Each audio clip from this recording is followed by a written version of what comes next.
IDI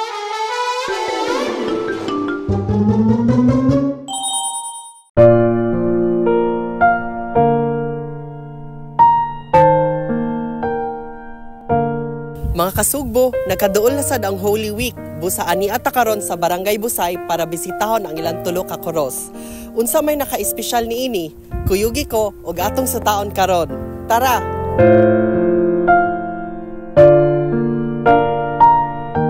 For those seeking a spiritual journey amidst nature this Holy Week, the Way of the Cross sa Barangay Buhisan offers a unique opportunity for you to reconnect with the Lord.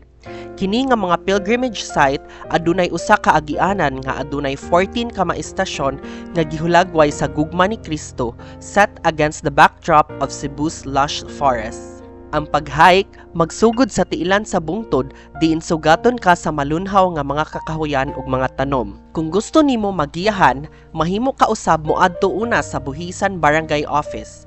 A guide will be happy to assist you during your spiritual hike. Following the passion and death of Christ, ang malinaw nga pag-hike matapos ibabaw sa usa ka bungtod, diin ay tulo ka koros o gamay nga chapel where pilgrims can meditate and attend Holy Week services.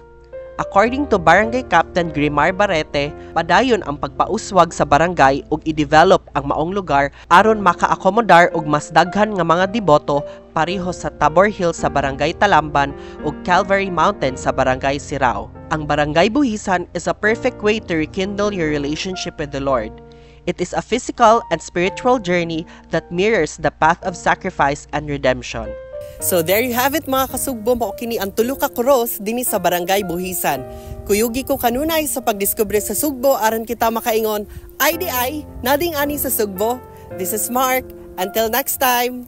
Karong Semana Santa, let us reflect and rekindle our relationship with the Lord through His passion and death and join in witnessing the Buhing Kalbaryo. Karong Biyernes, magsugod alas 10 sa buntag sa Children's Park at tubangang bahin sa San Nicolas de Tolentino Church paingon sa Espina Compound, Barangay Guadalupe.